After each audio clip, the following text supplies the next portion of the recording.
Okay, I am back with Who's Hot, Who's Not for round 7, and we're kicking straight into Who's Not, as usual, with Jermaine Hopgood, um, one player that I own, and man, it's been a really dismal couple of weeks for Hopgood, and just plays his lowest minutes last week of 47.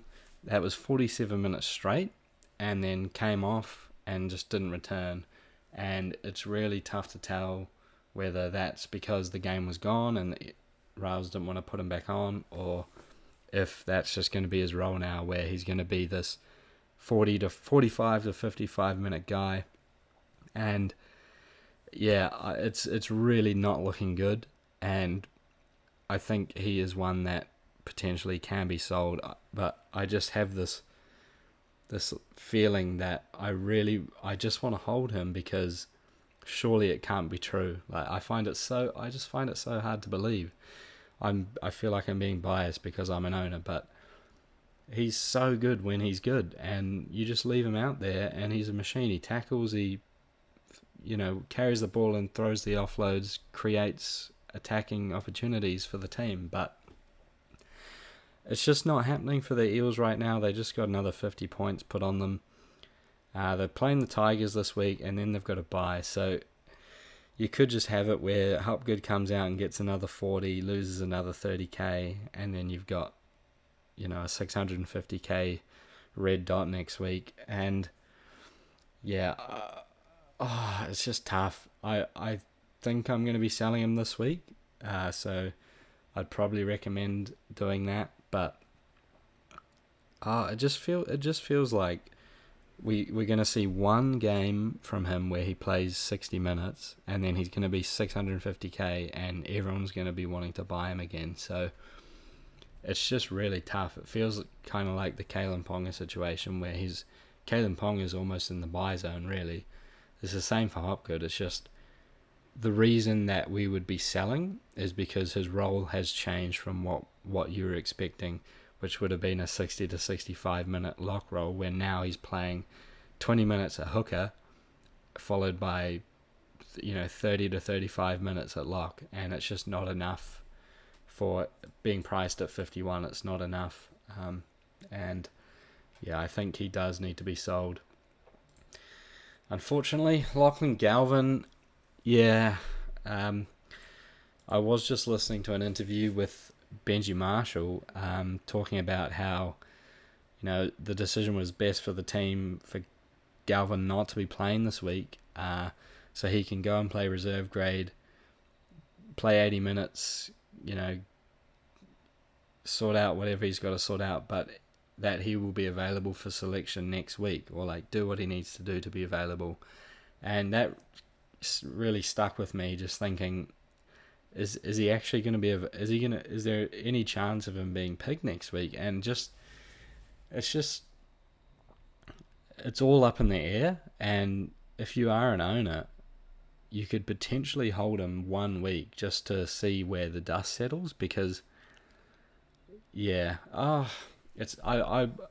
mean, if I was an owner, I'd probably be selling. I'm just trying to think of an argument to maybe hold here, but yeah, I mean, he's priced at 48. His scoring's been up and down, but you could do worse than hold him and use him as a looper. He plays in the last game, so yeah, I think if we get more news during the weekend that he's going to definitely be out and not picked, because obviously he's not injured, he's just been dropped because of his contract situation. So yeah, but just on the other side of that argument, there was the post from his teammates where it's pretty clear that they don't really like the decision that he's made, and it seems like why would he be picked to play in the team with them if they're not on the same page. So yeah, Galvin is probably a guy I would look to sell.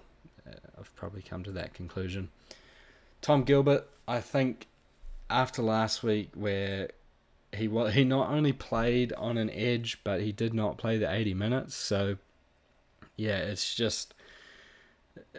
a dismal role for fantasy, and I think, yeah, he's one I'm selling this week as well. I own Gilbert, and yeah, he's a sell. I'll leave it at that because I just don't think I can make a case to hold him at all. Toya. I think I can definitely make a case to hold Toya. So he's priced at 32 at the moment, and he's averaging 39. So I would say he can definitely hold his price here. Don't know how much more money he will make, but he hasn't scored any tries yet. Obviously, playing in the centres, he's definitely going to be due to score a few. He's had a few attacking stats in his first game, but not really much else. So he's averaging 39 in mainly base stats, and I think he's definitely one that you can hold. You don't have to start him. You can keep him in your emergencies, but I think for this period, the origin period here, all three of his buys fall in rounds where the Roosters are the only team on the bye. So in those rounds, you can use him as a really helpful looper. You may have one or two other Roosters, so you can use him as like a centre looper, but the key here is that he's going to be playing in all the minor and all the major bye rounds. So if you're an overall player, you're playing for overall rank, then Robert Toy is definitely one I would recommend holding. If you're a head-to-head player, I would still hold right up until this round 10 bye, and then you can look to move him on for a cash down maybe. But yeah, averaging 39, priced at 32, the equation's pretty simple. He's due some attacking stats, so yeah, solid hold. I would not be selling him. Tamale, it's a fairly similar story here. So priced at 33, he's averaging 36.8. He has scored a few tries. It just feels like. Oh, hang on a second. Oh, yeah, there we go. It just feels like he is a couple of passes away from having a great score, and I'd definitely be holding him, especially he's got the wing fullback duel as well. So wing fullback's been a pretty tricky position, so he can always fill in there if you need, and he doesn't have a bye up until round 15 here, so he's going to play in the first major and minor bye as well, and then when you get to round 15, I think it would be a perfect time to move him on. So yeah, Tamale is one I would not be selling. 36.8 average. He's still priced below that. And if we quickly come on to Rugby League Fantasy Pro, we can look at his reserve grade stats here. So got a million tabs open. It may be a little slow, but I'll just filter it. So it's only his centre games. So he's got 18 games here. And that's looking. Oh, sorry. He plays on the wing, doesn't he? I got fooled by the duel. His centre average is 31, but if we look here, he's got 14 games here on the wing in reserve grade, mainly in 2024, so very recent, all games last year, really. Average of 50.8, so obviously his base is only 22.5, but that's pretty normal for wingers. So he was averaging almost basically a try per game, so I think for Canberra, they're a top 8 squad. They're playing like a top 8 squad, and the tries are going to come for Tamale, but also the tackle breaks. He was averaging 9 tackle breaks a game, so even if he averages, say, 5, big scores are coming from Tamale. He's averaging 4.8 at the moment, so yeah, just based off this average, he's a young guy, loves to break tackles, loves a try. I would not be selling him just yet, because look, the only reason I'd be selling him is if there was better options out there, and maybe you think Reece Walsh is a good option, but I would probably give that one more week, to be honest. And also, if you're an overall player, Walsh is going to be playing Origin, so he's going to be missing round 12, round 15, so and potentially resting after those games as well, so missing the rounds after that.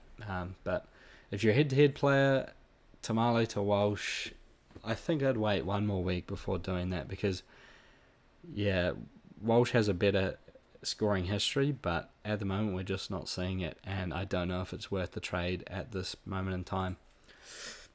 Iongi, oh yeah, if you've still got Iongi, You had a really good week in round 5, and then back to normal in round 6, back to reality.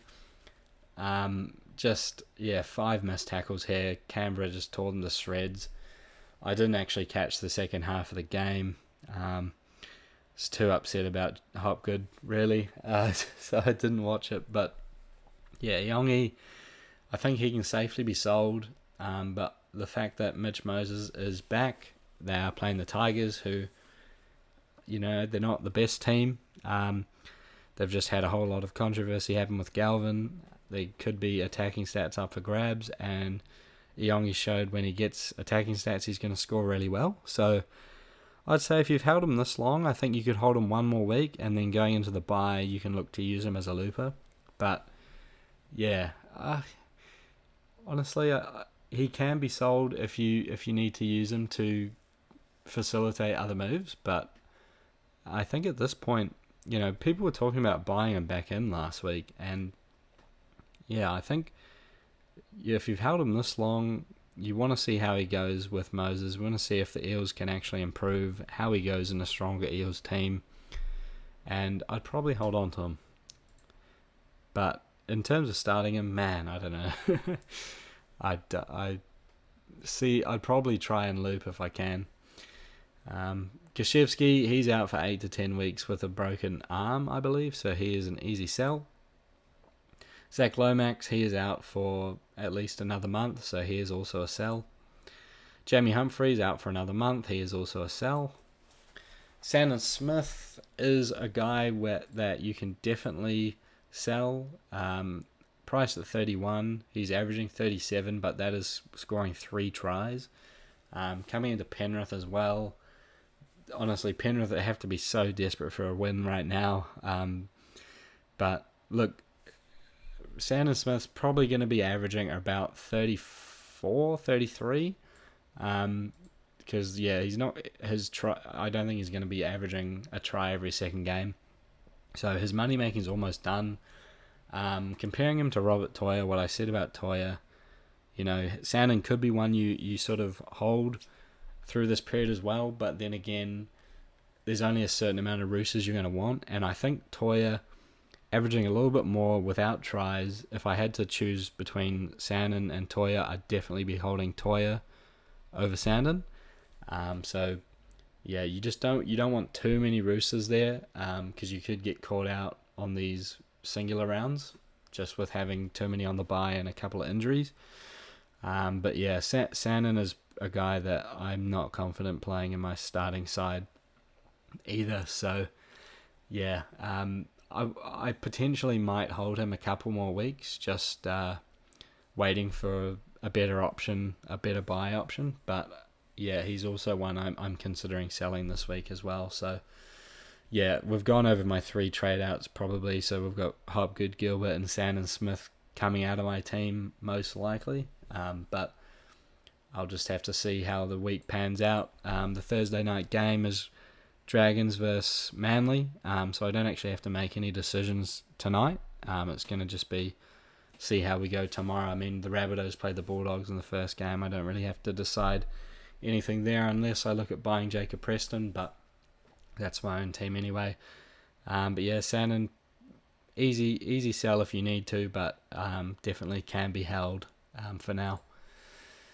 Fisher Harris, he is out for 4 to 6 weeks. He is a sell, unfortunately.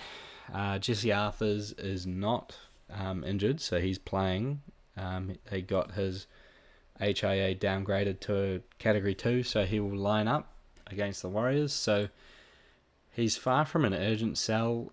Price at 34, he could definitely hit that with a try, but yeah, I mean, wow, he's scoring 1.3 tries a game here.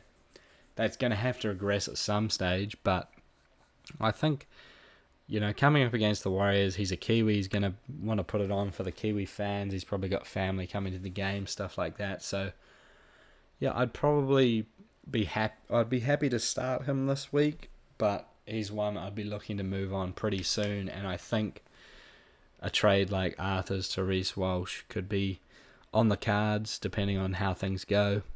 But yeah, he's one that can definitely be sold pretty soon. I mean, I could be contradicting myself here. He's averaging better than Tamale. Got the same duel, around the same price, but it's just he's scoring a lot more tries. So I think Tamale has the potential to maintain his average of sort of the 30s. But with Arthur's, I don't think he can maintain this high 30s average. As I've gone over before, if we look at his career 70-minute plus winger average, it comes out at 26. So I think sooner or later this average is going to come down and he is going to start losing money from here. I don't think his price is going to get much higher, so I'd be looking to sell at your leisure, but he's far from an urgent sell. Kalen Ponga, one I've had a long and hard think about today.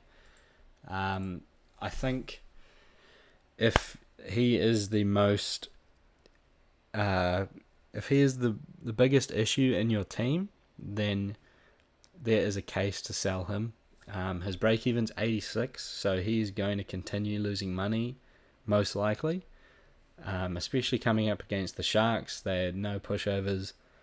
I can't see him scoring amazingly against them. Last year he scored a 36 against them and that went to extra time. So that's not a good start if you were hoping to hold along with. But then you come into 2023, he's got a 77 where they thrashed the Sharks, but that was on Ponga's Dally M run. So he's definitely not in that kind of form. And then earlier in the year he's got a 36. So historically it's a bit concerning for how he's going to go. But I think with the wing fullback position, there are just not that many options at the moment that are upgrades. And then with Ponga, if his price drops to anything with a 5 in front of it, anyone that doesn't own him is going to be looking to buy. And then there's also the fact that he may not play Origin as well. And the Knights don't have a bye until round 18. So I think Ponga is going to be an excruciatingly tough hold. And watching the Knights the last 3 weeks has been just horrid. Obviously, they've scored like 1 try in the past 2 games. So, yeah, surely they've got to turn it around, right? They can't just score 1 try a game for the next couple of weeks.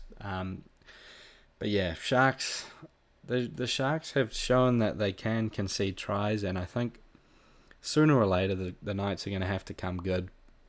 They've got too much talent in that side to be in the mud for this long. And as soon as the points start flowing, Ponga's going to start hitting 50s and 60s, and it feels kind of similar to Hopgood, but the difference is that Hopgood's role appears to have actually changed from what we thought it would be, but Ponga's role is exactly the same. He's doing in-play kicking, he's doing goal kicking as well. He's their main playmaker. So he's doing everything we bought him for. It's just they're not executing. And yeah, it's just like even if we look at last season, he did start the season with 2 scores in the 30s, which isn't too far off what he's been doing now. He's got a 21 here, but that was just a game where he got injured. And then there's a couple more games here, a 30 and 80 minutes, a 36 against the Sharks, obviously, but that's surrounded with bigger scores here. So I'm looking to hold Ponga, and I think, unless your team's perfect besides him, I think I would recommend holding on to him and just hoping that the Knights can come good. Alex Seyfarth, he's been a bit of a pest the past 2 weeks, just can't seem to put a score together. His tackle numbers have been down. We're really hoping for something in the high 30s up to 40 in the tackles. The missed tackles are going to come. It's just how it goes. He's a guy that I think at a break even of 48, he's priced at 40, he's averaging 40. He definitely can be sold, but I don't think he's as an urgent sell as people are sort of making out him to be. As we can see here, he is basically nailed on to play the 80 minutes, and sooner or later he's going to have to make more than high 20s tackles. And we've seen he can pick up attacking stats as well. Galvin out of the side this week. Halves Adam Dewey and Jerome Luai could be looking to distribute the ball a bit more than Galvin, who is a bit more of a ball runner. But yeah, he's a guy that I'm still on the fence about holding or selling. And yeah, because he could easily push out like a mid-40s score and still make a bit more money. And it's just, yeah, it's tough. But I definitely wouldn't stop you from moving him on to some of the buys we're going to see. But yeah, once again, if we quickly look at his second row starts in his career, if I push it over 50 minutes, so it comes out at a 48.3 average, and that's obviously counting his 2025 starts. So I still think there's a case to hold him here, and I'm definitely not sold on selling him. So yeah, I'll leave it at that with him. Jack Cole, so Blaze Talangi holds his spot as the Penrith 5/8, so Cole is out of the squad. You could definitely hold on to him and use him as a looper if you like, as he is not that expensive. But he is a guy you can look to move on to maybe a Savala or a Vaimalga. But yeah, he's definitely... I can't see him cracking back into the team anytime soon now that Talangi's taken over. Okay, we are onto the buys now. So Joe Tarpany, he is a guy that is... people are looking to buy more as overall coaches. If I was a head-to-head coach, I wouldn't really be looking at him at all. But for overall, obviously he's not going to play Origin. He doesn't have a buy until round 15. But he does have 3 buys remaining still. But if you're buying Tarpany, you're buying him as a keeper. So you wouldn't... The buys don't really matter. Like, you're going to be holding him through those 3 buys. But for overall, he's going to play all of the buys except for 15, and then it'll be 19, which is a minor buy round as well. So yeah, it's a tricky spot, the mids, especially for round 12. There doesn't seem like there's going to be too many guns available.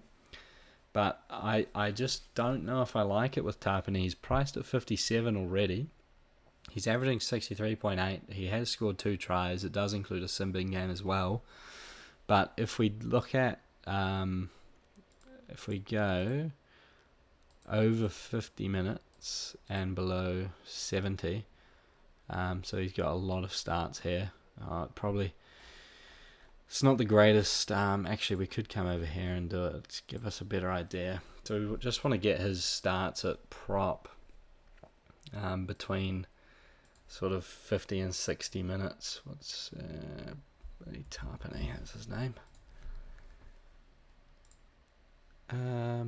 Because historically I think he's being priced at 57. I just don't see there being any value there at all. So we'll chuck maybe 50 in here, minutes max, we'll go 65. And we'll just put it the past 4 seasons, because that's when he's sort of been in this role. And he comes out at a 58.4 average. So potentially he might have another point in value. But I feel like I'd just be waiting closer to round 12 for a mid. If you need a mid, I'd be waiting for maybe a player gets an HIA, an injury mid-game, and their price drops, and then you can sort of jump on them from there. Because with Tarpany, you're paying full price for him, and it's just tough to trust Ricky with his minutes. He got he got all right minutes in the blowout game against the Eels. He obviously got the try, but on another day that could have been 53 minutes, and without the try it could have just been like a 49 or something. So yeah, it's just it doesn't feel optimal jumping on him right now. So I'd probably I can't recommend him as a buy. Hubner, so he's priced at 31 now. It's getting real tight on whether to call him a buy still. His break-even is still low, averaging 42. I can't see him averaging much more than 42. He did get 42 and 47 last week, so you're probably right on the point. This is probably the last week that you can buy him. That's what I'll say.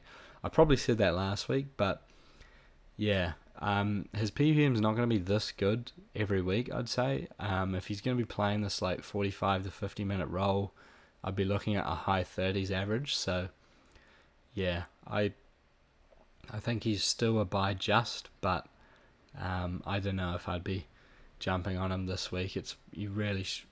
I don't know why you wouldn't have got him earlier than that. All right, the Hammer.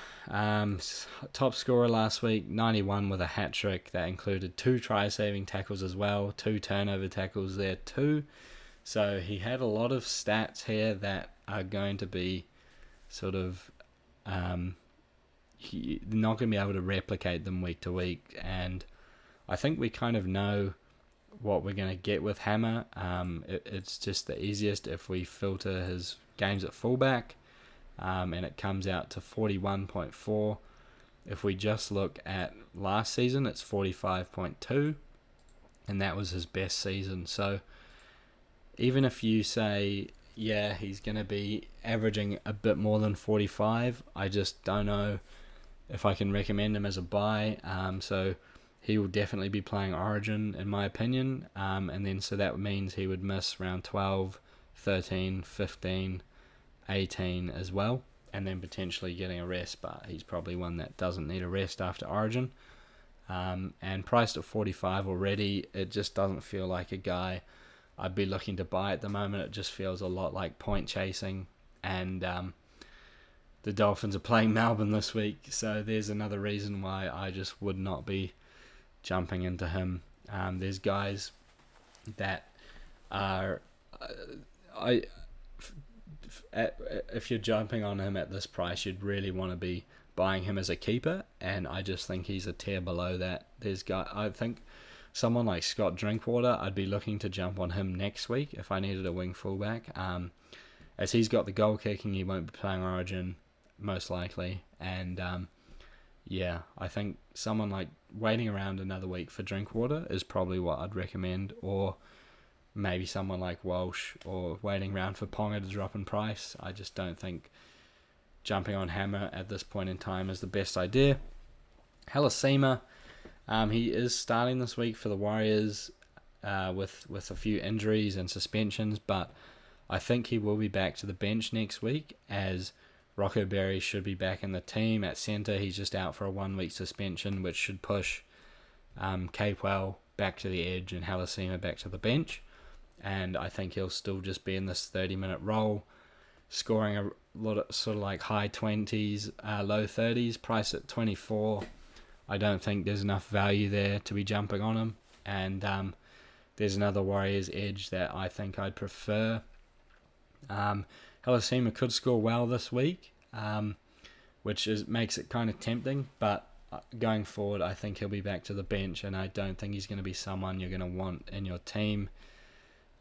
Just having him on the bench, not knowing really when he's going to come on, it's most likely going to be in the second half, and his upside's pretty low. Even with his try of the season kind of try, he only got a 43, and he got a try last week and only got 28, so I wouldn't be going there. Ryan Papenhuyzen had a nice score last week, given they did thrash the Warriors, so you'd probably be expecting a little bit more. He didn't get a try there, so priced at 43, he's averaging just under 48. And another guy, I don't know if I can recommend buying him. But if you do think Melbourne are just going to keep toweling up teams, he does have the goal kicking at the moment, so that is definitely a plus. But the problem is Nick Meaney is probably about a month or so away. You've probably maybe got Papenhuyzen for the next 5 games as the goal kicker. But then once he loses that, his average is going to take a big hit. Probably come down to low 40s, and then you're going to have to sell him again. So yeah, I wouldn't say he's a keeper, and I don't know if I like jumping on him. So no, I probably wouldn't buy Ryan Pappenhausen. Stafford Toa, he's a guy I said probably isn't a buy last week, and I'm gonna stick by that. Look, he scored another try here. The Tigers seem to just love going out to his side, but I just at price at 37, I just don't think he's a buy. Look, he's averaging 48.6, but if we look here in the best season of his career, if we just go centre games, he only averaged 38.5. So that's basically what he's priced at now. That does include 100 game in here. So even if you say, okay, well, the Tigers are better than what they were in 2023, you push that up to maybe like a low 40s average, it's just not optimal. You've missed the boat here. I wouldn't be looking to buy him now. I'd be looking at players who have bottomed out or cash cows that have emerged. And Toa was a buy a month ago. He's not a buy now. You've missed out on the money making. He's got 50k at best to make, I would say. And I can't recommend him as a buy. Reece Walsh, he is a guy that is very interesting. Hasn't scored over 50 this season. He kicked a goal last week. I'm not too sure what happened there. Reynolds played the full game. Must have had a little injury complaint, but I'm going to assume that Reynolds is going to continue goal kicking. But what better team to play Reece Walsh back into form than the Warriors? And he's a guy that I'm kind of tempted to go into fairly soon for head-to-head. If you're an overall coach, I think you can probably still ignore Walsh until we see something out of him. His break-even's still 36. But for head-to-head, I think I quite like Walsh as a punt. He's really cheap, obviously. He misses round 12 and round 15, so that doesn't matter at all for head-to-head. You don't play those weeks. So he's a guy that's going to start every head-to-head matchup for you, and I think he's not going to be like, surely he can improve. Like last year he averaged 50.1. Take out the goal kicking, it's about a 47 average, and price at 35. I think it's only a matter of time before Walsh explodes, I reckon. And sorry, I've just taken out his 4-minute game here, which pushes him up to almost a 54 average. Take out the goal kicking, it's about 50 to 51. So we can see that he's got the potential to explode, and it's just a matter of when, in my opinion. So yeah, if you do feel like taking the punt, I wouldn't blame you, but also you can sit back and just watch one more week. It's currently extreme weather here in New Zealand. It seems like it might clear up by Saturday, but there still could be a bit of rain around, so it might not be the best conditions for Walsh. But yeah, definitely one to keep on your watch list. Toby Couchman, a very popular buy for me last week, and rightfully so. He got another 69 pointer, played less minutes, 51 minutes, still absolutely fine. But he's just offloading like crazy right now, and his base stats are through the roof. He almost replicated his stat line from last week. That's from 2 weeks ago. That's awesome. Anyway, so he's priced at 51 now, and the Dragons sort of had a full strength side, and he played the 51 minutes here. So I'm kind of expecting him to perform at 1 point a minute going forward. And I think at the price, I think it's very tight. And I don't know if he's a buy at the moment. But I don't know if I can recommend it as a buy anymore. I think last week was the last week you could get on, because he's offloading like crazy right now, but we thought that about Haas, and then the offloads have kind of dried up for him. So I think going forward, he's probably going to average slightly more than 51, maybe like 53. And I think there's going to be better options that emerge, and I just don't think at this price now that Couchman is worth buying. Jai Gray, wow, he is the 7th most popular buy this week, which I am quite surprised about. But wow, okay. I sort of just haven't even acknowledged him in fantasy just because I am expecting Latrell to move back to fullback, but the Rabbitohs continue to have injuries. He scored another try here and scored a 60.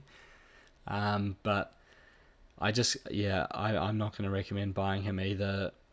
The positional shuffling in the Rabbitohs is changing every week, and look, he could be back. I think he'll stay in the side, but I think he'll move to like a utility role, and yeah, at this price, he's priced at 46. He's only averaging 50, so yeah, I just don't think there's enough value there to be buying, and the risk factor of, who knows if he's going to be there in the next few weeks, and looking at the draw, playing top of the table into Melbourne, so attacking stats are going to be hard to come by, I would say, and avoid for me. Adam Dewey, this is a very spicy buy here. So he's been playing centre this season. He is kicking goals, and now he is starting at halfback for the Tigers this week with Galvin being dropped. But a break even of 48, I think he is one where you just need to hold off for a week. I don't think it is worth jumping on just yet. But if we look at his 5/8 starts, he averages 60.2. So this Adam Dewey is a player where if he has the right role, he can score very well for you. So he's a guy I've got a very firm eye on, and I'm trying to keep up with all the news regarding Galvin and the Tigers and Latu Fainu, who supposedly has the job when he comes back from injury in about a month. So yeah, the thing with Dewey is even if he scores a 60, he's going to be up, a bit under 500k, and he's easily going to be someone we can look at next week. But I just don't know if we can dive into him straight away with everything still up in the air. We don't know if Galvin's going to be exiled from the team. It does seem pretty likely, but they could sit down with the team, sort of make a plan for the next 18 months. So yeah, if you love risk, if you want to just jump on and hope he can score you a 60 straight away and you don't care what happens after that, then he's one to jump on, because a 60-point average player at 484k is really appealing. Obviously he's got the goal kicking here, scored a few tries, averaged 19 tackles a game with 3 missed, so that's pretty standard. A few tackle breaks in there, 1 offload per game, pretty handy.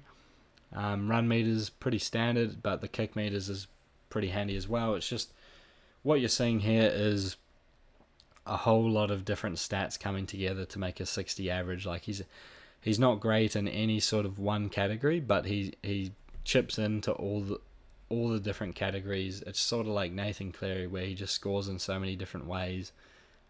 Try assists as well. Wow, he got 5 assists in that game. But yeah, he's one I've got a very, very close eye on, because I'm very fond of Dewey playing in the halves, and especially in this Tigers team where they're probably a lot better than they were when he was playing in these games. So Dewey could be a very strong fantasy buy. We'll just have to see how it goes. Alright, Katoga. I think he is still a buy. He's still playing 80 minutes. He scored a 57, so he's making very fast money here. His break-even's 1. Priced at 32, averaging 41, but if we take out his interchange game by doing that, he's averaging just under 46. So yep, I think you can still buy him. Even though the Eels have a bye next week, you can easily use him as a centre looper. I think it'll be pretty handy actually having him as a centre looper. Then you can sort of play one centre and then decide if you want to take their score. I can make a video next week on how to loop with him, because it's slightly different to my other looping video. But yeah, I think you can definitely still buy Katoga. I'd look to start him in your centres every week until we see otherwise, because yeah, he's got a solid base of tackles here, bit of run meters, and 3 offloads is absolutely fantastic. So yep, I'd be looking to buy him. Jaden Campbell as well. He is looking by far the best wing fullback eligible player this season, and I think he's absolutely a buy. We saw him score 76 last week in a 38-16 drubbing. Didn't score a try, only kicked 2 goals, broke 10 tackles there, so he's looking to run the ball now, and 506 kick meters is absolutely amazing. So yeah, I think Campbell is a guy that a lot of people are owning now, almost 80% of the top 5,000. And yeah, I think there's still time to jump on, and I think his price is not going to get much lower than this. So yeah, buy him in your team, chuck him in your wing fullbacks, and enjoy the ride, because he's a very exciting player to own. Oh dear, I'm losing my voice here. Feels like I've been talking for ages. Alright, we're on to the final 3. Hugo Savala. So he has maintained his spot at starting half for the Roosters. He had a pretty solid game. Obviously, they beat the Broncos, so it feels like he's not going to get dropped anytime soon. And the thing I like here is the 478 kick meters. So obviously, he was the main guy for in-play kicking. And all he has to do is kick like that every week, make your tackles, miss a few, that's fine. A few more run meters would be nice, but he will eventually make money, and he's someone I'm looking at this week. Unfortunately, his break-even is 50. This is wrong. So his break-even is 50, so he probably won't rise in price this week, but if he scores another mid-30s, he will start to make money coming into this Origin period. And yeah, I think he's a guy where I think he's probably going to hold his spot in the team from what I can sort of gather. And yeah, and then just coming over here, we'll quickly look at his reserve grade stats, because they are quite interesting. Alright, Savala. Okay, here we go. We'll chuck half in there. So he's got 21 games at half for an average of 47.1. So that is a pretty good average for a 230k player. We do have to take into account he's got goal kicking here. So 4.8 points in goals. So if we take that off, it's a 43 or 42 average. He also does have a 20-minute game in here. So if we take that out, it takes him up to a 49, so 5 points in goal kicking, that comes down to 44, and then probably take a few more points away just because, you know, reserve grade's a bit easier than NRL. So let's say that, you know, he's probably got the potential to average even 30, 35, price at 17, I think he's an easy buy, hoping that he maintains his spot. And he'll be one that's kind of handy to have over this buy period, just to make you money. Probably a guy you won't play too often, but you know, you may need to play him.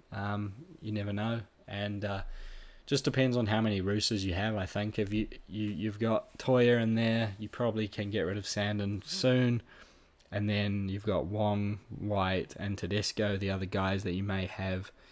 I probably want 3 maximum, so for me, I'm going to look to go into round 10 with Savala, White, and Toya.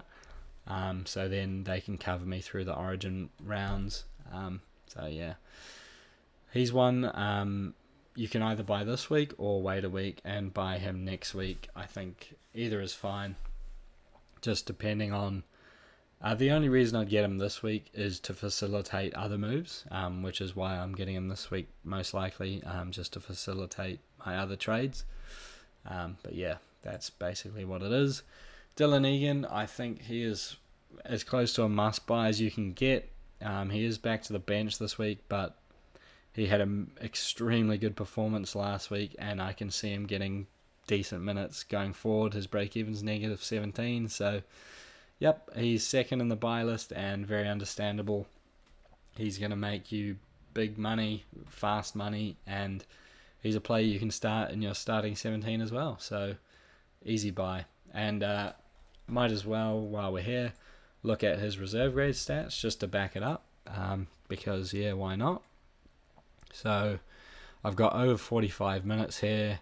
He predominantly has started in the back row. He's got 30 games here, and he averages 47 in 77 minutes. And we know he's going to be playing like a hybrid back row and lock role. So his game at lock here, 66 and 80, which he was this season in reserve grade. So, yeah, I mean, 47, if we can get anything like that, priced at 30, he's a screaming buy. So there you go. That's all the evidence you need. And then the number one buy of the week, no surprise at all, scored a 92 last week. It's David Fifita, one of the most enjoyable players to own when he is on in fantasy. But also when he isn't on, it is a big headache. But he's a guy that, yep, I think you can definitely buy. But all I would say is keep an eye on the Titans team list. There's always a chance that there could be a late swap where Cleese Haas starts and Fafita gets benched. But look, I really like. I think the Titans coach is the only person in the world that thinks that's a good idea. I think Fafita has to start. He's getting paid so much money. He is one of a kind player. Yeah, I mean. Yeah, he's a screaming buy actually. If he's going to be playing 74 minutes, priced at 50, he can average over 60 points. If we go second row starts, over 60 minutes, we come out at a 61.7 average. So, bit of a no-brainer here. I'll be jumping on him. It's just, look, if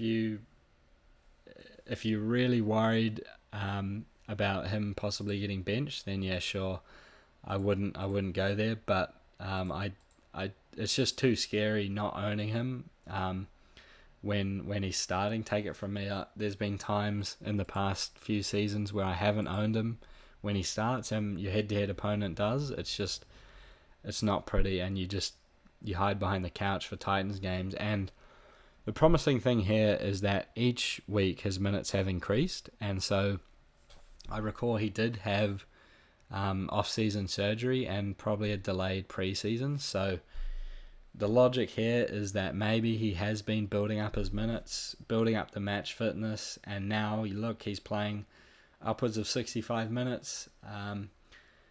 I see not many reasons not to buy him, and jump on, enjoy the ride, and if anything happens, deal with it next week, because there we go. I'll leave it at that. Can't wait for the footy to start. I'm in the mood now talking about it. I want to see my Dragons boys go hard tonight, making heaps of tackles. Hopefully you've got Couchman and Egan as well, at least Egan, and I'll be cheering on for Garrick as well. So yeah. Enjoy the weekend of footy, and enjoy your Easter weekend as well. So yeah, catch you in the next video.